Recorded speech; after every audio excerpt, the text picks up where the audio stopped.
دايما نسمع في الأخبار حزب يميني، تيار يساري. يعني إيش؟ ترجع أصول مصطلحي اليمين واليسار إلى الثورة الفرنسية وترتيبات الجلوس اللي تم اتباعها في الاجتماع الأول لمجلس الطبقات في عام 1789.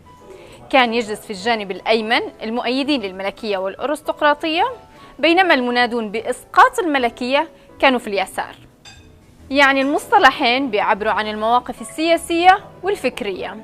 مناصرو وأتباع التيار اليميني غالباً ما يدعون إلى التدخل في حياة المجتمع للحفاظ على تقاليد المجتمع وثقافته وعاداته، على النقيض من التيار اليساري اللي يدعو إلى فرض المساواة بين أفراد المجتمع الواحد.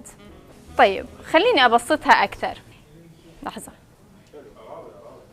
الأحزاب اليمينية تنادي بتعزيز وتمتين هيكل النظام الراهن، يعني أغلبهم موالين للحكم الحالي.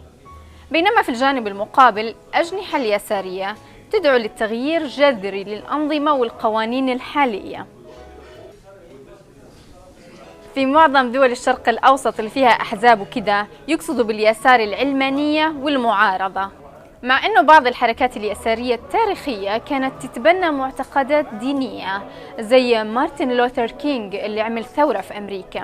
يعني الدين ما له دخل في تصنيف الناس أو الأحزاب، يساري أو يميني، يميني أو يساري. يميني؟